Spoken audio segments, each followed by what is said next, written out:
안녕하세요. 우리 모두는 생활 속에서 습관적인 자세의 특징이 형성됩니다. 생활 속에서 본인의 습관적인 자세의 특징들로 인해서 체형 불균형이 형성이 되는데, 그 중에서 체형 불균형을 만드는데 아주 결정적인 원인으로 작용을 하고 있는 수직이동의 쏠림에 대해서 살펴보겠습니다.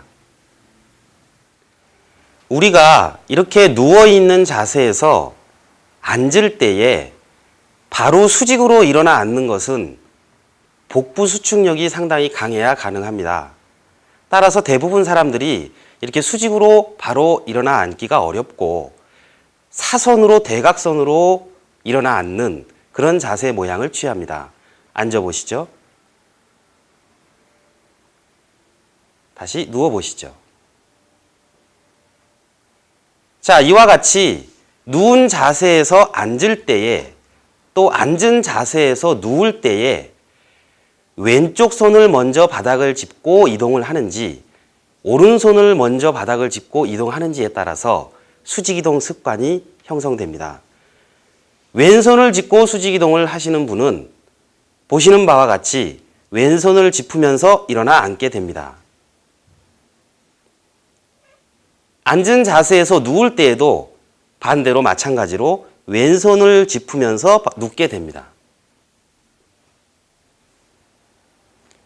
이와 같이 왼손을 먼저 바닥을 짚고 수직 이동을 하는 사람을 우리가 수직이동 좌측 스타일, 반대로 오른손을 바닥을 짚고 수직 이동을 하는 사람을 수직이동 우측 스타일이라고 이야기하죠. 왼손을 바닥을 짚고 앉는 경우에 왼쪽 옆구리가 이완이 되고 오른쪽 옆구리는 수축이 되는 것을 느낄 수 있습니다. 반대로 누울 때도 왼손을 짚고 바닥에 누울 때 왼쪽 옆구리가 늘어나고 오른쪽 옆구리가 수축이 되는 것을 우리는 볼 수 있습니다. 자, 그러면 앉아있는 자세에서 서는 모양을 보겠습니다. 서는 모양도 마찬가지 수직이동 좌측 스타일이라면 왼손을 먼저 바닥을 짚고 이렇게 서는 모양을 만듭니다. 반대로 앉을 때에도 왼손을 먼저 바닥을 짚고 앉는 모양을 만들죠. 대부분 사람들이 이렇게 수직 이동을 함에 있어서 왼손을 먼저 바닥을 짚고 이동을 하는 사람과 오른손을 먼저 바닥을 짚고 하는 사람으로 나누어집니다. 이와 같이 수직 이동을 좌측으로 하는 사람의 경우는 앉아있는 자세의 습관을 또 만들게 됩니다. 왼쪽 다리가 몸 가까이에 더 와 있고 오른 다리가 그 바깥쪽에 놓이는 형태로 앉는 습관을 만들죠. 수직 이동을 할 때 왼쪽 다리를 먼저 구부렸기 때문에 이런 현상이 나오는 것입니다. 양반 자세로 앉는 습관이 있는 남성의 경우에는 거의 100% 이런 형태의 습관을 만들게 되죠. 여성의 경우는 이렇게 오른 다리를 좀 세워준다든지 또는 한쪽 방향으로 다 다리를 오른쪽으로 보내서 앉는 습관을 만들기도 합니다. 자, 어떻게 앉던지 간에 앉아있는 자세에서 왼쪽 엉덩이에 체중을 조금 더 실어주고 왼쪽 옆구리가 좀 늘어나고 오른쪽 옆구리가 수축되는 형태로 앉는 습관을 만들게 됩니다. 오른 무릎을 세워주게 되면 그것이 조금 더 심해지죠. 두 발을 오른쪽으로 다 보내게 되면 그 불균형이 더 심해집니다. 등 모양을 한번 보실까요? 양반 자세를 하고 앉아 있다 하더라도 왼쪽 엉덩이에 체중을 조금 더 싣고 앉으면서 보시는 바와 같이 왼쪽 옆구리가 좀 늘어나고 오른쪽 옆구리가 수축되는 형태로 불균형을 만듭니다. 등을 보시면 척추 자체가 오른쪽으로 살짝 기울어진 것을 느낄 수 있습니다. 자, 이와 같이 척추가 오른쪽으로 기울어져 있는 현상, 이것을 우리가 척추 C형이라고 이야기합니다. 반대로 수직이동 우측 스타일인 경우에는 역C자 형태로 휘어지는 경우가 되겠죠. 이런 경우를 역시형이라고 이야기합니다. 수직이동 좌측 스타일은 C형 모양으로 만드는데 오른쪽 옆구리가 수축되고 왼쪽 옆구리가 늘어나는 형태가 되겠죠. 남성의 경우는 이러한 형태로 앉기 때문에 보통 척추 C형이 형성되는데 강하게 형성되는 것은 아니고 보시는 바와 같이 조금 약하게 형성됩니다. 여성의 경우는 오른 무릎을 세우거나 두 발을 다 오른쪽으로 보내버리는 형태로 앉는 모양을 가져가는 습관이 있다면 척추가 C자 형태로 기울어지는 현상이 좀 더 심해집니다.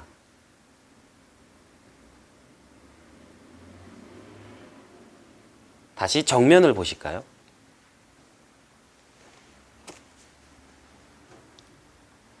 수직이동 좌측 스타일은 앉아있는 생활을 오래 하게 되면 척추가 이렇게 C자 형태로 기울어지는 불균형을 만들어 갑니다. 또한 고관절이 좌우로 비틀어지는 작용 폭에 있어서 불균형을 만들게 되는데 수직이동 좌측 스타일의 경우 왼 무릎이 열려 있고 오른 무릎은 세워진 형태로 수직이동을 하는 그런 모양을 만들기 때문에 왼쪽 무릎은 고관절이 이렇게 잘 열려 있고 오른쪽 무릎은 열리는 것이 잘 안 되는 변화가 생깁니다. 따라서 왼쪽 무릎은 열리는 것이 잘 되고 왼쪽 무릎은 열리는 것이 잘 되고 반대로 모으는 것은 잘 안 됩니다. 반대로 오른쪽 고관절은 모으는 것은 잘 되는데 반대로 열리는 것이 잘 안 됩니다. 따라서 수직이동 좌측 스타일 두 발을 오른쪽으로 보내는 형태로 앉는 것은 편하고 잘 되는데 다리 모양을 반대로 두 발을 왼쪽으로 보내고 앉는 것은 불편하고 어색하지요. 이렇게 고관절의 작용폭에 불균형을 만들고 또 척추가 기울어지는 불균형을 만들게 됩니다.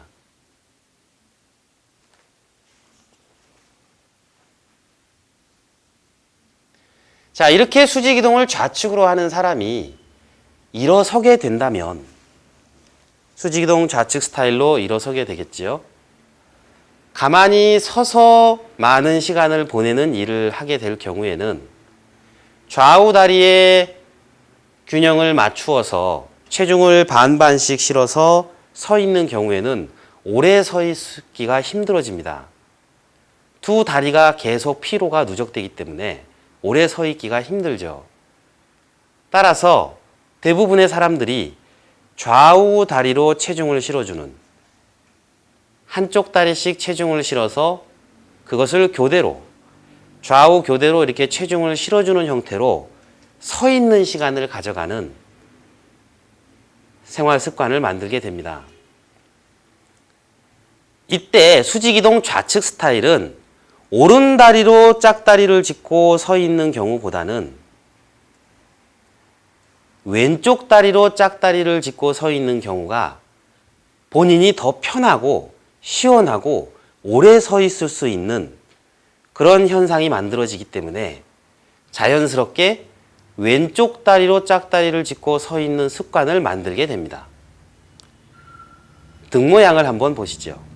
수직이동 좌측 스타일 왼쪽 다리로 짝다리를 짚고 서 있게 되면은 보시는 바와 같이 앉아 있었을 때는 척추가 오른쪽으로 기울어져서 C자 형태로 불균형이 형성되었었는데 이렇게 서 있는 동안 왼쪽 다리로 짝다리를 짚고 서 있게 되면은 오른쪽 옆구리가 늘어나고 왼쪽 옆구리가 수축되는 형태로 역C자 형태로 모양이 바뀌는 것을 볼 수 있습니다. 앉아 있는 동안에 C자 형태로 앉아 있었기 때문에 서 있는 동안에는 이렇게 역C자 형태로 모양을 바꾸어 주어야 서로의 피로를 상쇄시키면서 오래 서 있을 수 있는 그런 현상이 진행되죠. 그래서 자연스럽게 좌우 다리로 짝다리를 짚기는 하지만 왼쪽 다리로 짝다리를 짚는 시간이 더 길어지는 주로 왼쪽 다리로 짝다리를 짚는 습관을 자연스럽게 만들어 갑니다. 따라서 이렇게 서 있는 일을 장시간 5년에서 10년 가까이 오래 하신 경우에는 척추 모양 자체가 이렇게 역시자 형태로 불균형을 만들어 가게 되죠. 수직이동 좌측 스타일로 앉아 보실까요?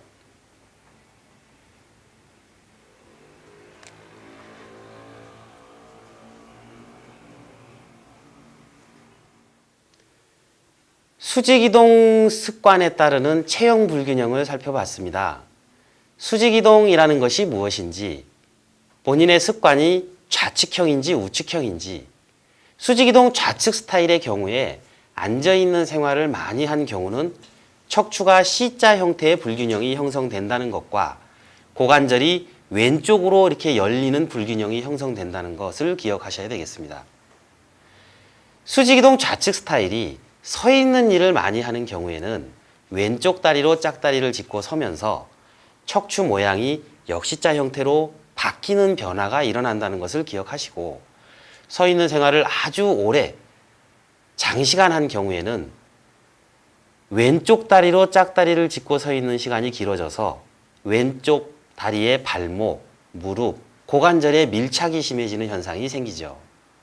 그래서 왼쪽 다리가 경직이 심해지는 그런 불균형도 만들어냅니다. 자, 이와 같이 수직이동 습관에 따라서 앉아있는 생활을 많이 하는 경우, 서 있는 생활을 많이 하는 경우 어떤 차이가 있는지를 기억하십시오.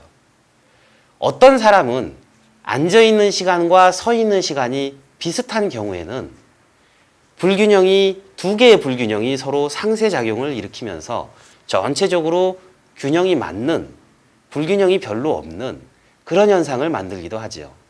나는 어디에 해당되는지 다음 시간에 체형 진단하는 것을 통해서 살펴보겠습니다.